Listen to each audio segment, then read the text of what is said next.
అందరికి వచ్చా రాకుండా మహానుభావుడు ధర్మప్రభువు 4 ఇచ్చాడు అనుకుంటాం సార్.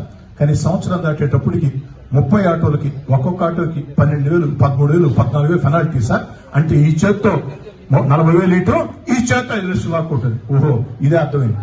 ఇది వాడొక్కరికే కాదమ్మా, కరెంట్ ఛార్జీలు చూస్తున్నారు, గ్యాస్ చూస్తున్నారు, కూరగాయల ధరలు చూస్తున్నారు, ఉప్పు, పప్పు, నిప్పు, బియ్యం, అది ఇది తేడా మొత్తం ఇసుక ధరకాడి నుంచి మొత్తం అన్ని పెరిగిపోయే పరిస్థితి.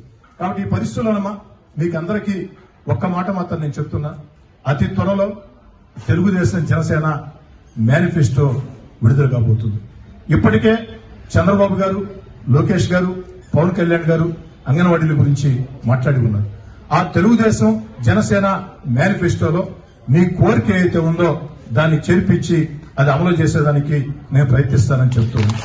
లేదు ఈ లోపలనే గాని జగన్మోహన్ రెడ్డి గారికి జ్ఞానోదయం కలిగి ఎటు పోతున్నా కదా, 2 నెలలే కదా, నేను ఎటు వచ్చేది లేదు కదా, నాకెందుకు అడిగింది చేస్తే పోద్దని జ్ఞానోదయం కలిగి జగన్మోహన్ రెడ్డి గారు చేస్తే సంతోషం, దానికి అనుమానపడాల్సిన అవసరం లేదు. ఖచ్చితంగా అభినందిస్తా.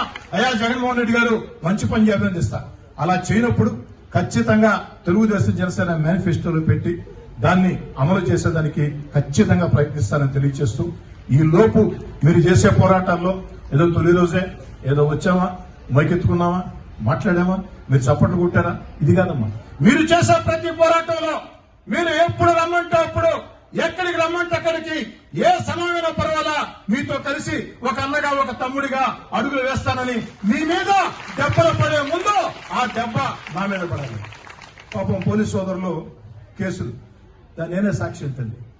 నేను పార్టీలో ఉండేదాకా నా మీద ఏం కేసులు లేవు, చాలా మంచిగా ఉండింది. దూరం అవుతానే అయ్యా బారా స్థాయి దర్గా డబ్బులు విడుదల కాల, క్రిస్టియన్ కమ్యూనిటీ హాల్ డబ్బులు విడుదల కాల, పొట్టేపాళెం కలుజు వంతెన డబ్బులు విడుదల కాల, ఇట్లా చాలా సమస్యలు ఉన్నాయి. కొత్తగా నేను మాట్లాడే మాటలు కాదు, 4 ఏళ్లుగా మాట్లాడుతున్నా. ప్రశాంతంగా ధర్నా చేస్తామంటే నా ఇంటికి ఏకాదు 4 గంటలకు వస్తుంది. మామూలుగా నేను ఎమ్మెల్యేగా ఉన్నప్పుడు కూడా పోలీసులు వచ్చేవాళ్ళు కాదు, గన్మెన్లు ఉండేవాళ్ళు. ఇప్పుడు నేను ప్రోగ్రాం అంటే నా ఇంటికాడికి ఒక 4 సీఏలు, 2 డిఎస్పీలు, కొత్త వాళ్ళు ఎవరన్నా చూస్తే ఇది ఏమన్నా చీఫ్ మినిస్టర్లా లేకుంటే ప్రధానమంత్రి అనుకునే పరిస్థితి. ఆ విధంగా ఉదయాన్నే 4 గంటల తలుపు తీస్తే బయట ఉంటారు కమ్ముడు. నా ఇంట్లోకి వచ్చి హౌస్ అరెస్ట్ అన్నారు. నేను మంచిదా, మీరేం చేస్తారు పాపం పోలీసు అధికారులు, పైన ఆదేశాలు, ఇంట్లోనే కూర్చోండి. 6 గంటల లోపలికి వచ్చి మళ్ళీ నా కళ్ళ ముందే మా వాళ్ళని దబాయిస్తున్నారు. ఏమా దబాయిస్తున్నారు, ఎంతో న్యాయం, అసలు నా ఇంట్లోకి ఎట్లా వస్తా పర్మిషన్ లేకుండా మీరు నోటీస్ చేయాలి కదా అని అడిగితే గమ్ముగా మాట్లాడిపోయి పక్కన మంచిగా కేసు పెట్టారు నా మీద, నాన్ బెయిలబుల్ కేసు. ఇట్లా మీ మీద కేసులు పెట్టే ప్రయత్నం చేస్తారు.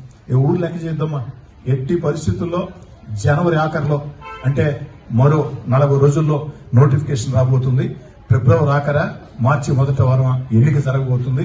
ఈ ఎన్నికలో మీ అందరి ఆశీస్సులతో ఖచ్చితంగా తెలుగుదేశం జనసేన అధికారంలోకి వస్తుంది. దాంట్లో ఎలాంటి అనుమానం పడాల్సిన అవసరం లేదు. తెలుగుదేశం జనసేన అధికారంలోకి వచ్చిన వెంటనే అంగన్వాడీ కార్మికుల సమస్యలు పరిష్కారం చేయటమే కాకుండా ఈనాడు మీ మీద పెట్టిన అక్రమ కేసుల్ని అధికారంలోకి వచ్చిన 1 వారం రోజులు దించే బాధ్యత కూడా తీసుకుంటారని చెప్పి తెలియజేస్తున్నాం. ఇకపోతేనమ్మా నా మాటలు ముగించే ముందు చెట్ట చదువు మాట్లాడుతుంది. అంగన్వాడీ కార్మికులంటే ప్రజలతో విస్తృత సంబంధాలు ఉంటాయి. మీరు పోరాటం చేయండి, నేను కాదమ్మా. పోరాటంతో పాటు ప్రతిరోజు ఒక్క 15 నిమిషాలు జగన్ గారి కోసం టైం కేటాయించండి. ఏం చేయాలంటే మీరు ఎదురింటోళ్ళకి, పక్కింటోళ్ళకి, పైనింటోళ్ళకి ఏదైనా సినిమాకి పోతేనో, పెళ్లికి పోతేనో, గృహప్రవేశానికి పోతేనో, రోడ్డు మీద వస్తున్న వాళ్ళు తగిలితే వాళ్ళని ఆపి నేను చెప్పినవన్నీ చెప్పండి చాలు. 15 నిమిషాలు మీ నోటికి పరిగెత్తించారంటే ఏది, ఈ చేత్తో 10 రూపాయలు ఇచ్చి ఈ చేత్తో 100 రూపాయలు లాక్కునే కాడి నుంచి 15 నిమిషాలు మీరు కేటాయించారంటే 15 నిమిషాలు తల్లి పెద్ద పని కాదు కదా.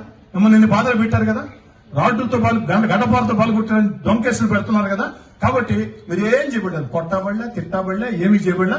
గమ్ముగా 15 నిమిషాలు ఏడ కూర్చున్నా మీ చుట్టూ 2 3 ఆర్టీసీ బస్సులో పోతుంటే, మామూలు బస్సులో పోతుంటే, లేదు ఆటో స్టాండ్ లో పోతుంటే ఒక్క 15 నిమిషాలు కానీ వైఎస్ఆర్ కాంగ్రెస్ పార్టీ ప్రభుత్వానికి మీరు టైం కేటాయించి చెప్పాల్సిన 4 మాటలు తమాషా చెప్పారంటే చాలు తల్లి, ఇంత మించి ఇంకేం చేయాల్సిన అవసరం లేదు. ఎందుకంటే ఏదైతే మీకు జరిగిన అన్యాయానికి నేను అంగన్వాడీలని నేను నిరంతరం ప్రజల్లో ఉండేవాళ్ళమే, ఇది మా సత్తా అని జగన్మోహన్ రెడ్డి గుర్తించాలంటే మీ నోళ్లకు పని చెప్పాలని 15 నిమిషాలు ఈ ప్రభుత్వం మీద చేసే ప్రజా వ్యతిరేక చర్యలు చెప్పాలని కోరుకుంటూ, ఎప్పుడైనా చెప్తున్నానమ్మా, యూనియన్ నాయకులకి చెప్తున్నా, అందరూ కూడా ఎప్పుడైనా ఏ సమయంలో సరే మీరు చెప్తే నేను రెడీగా ఉంటా వచ్చేదానికి. అంతేకాకుండా ఇంకేదైనా ఇతరత్ర నా వైపు నుంచి ఎలాంటి అవసరాలు ఉన్నట్టు చెప్పండి, దానిచే అనుమానపడాల్సిన అవసరం లేదు. ఖచ్చితంగా మీకు అండగా ఉంటానని తెలియజేసుకుంటూ మీ అందరి వద్ద సాదరంగా సెలవు.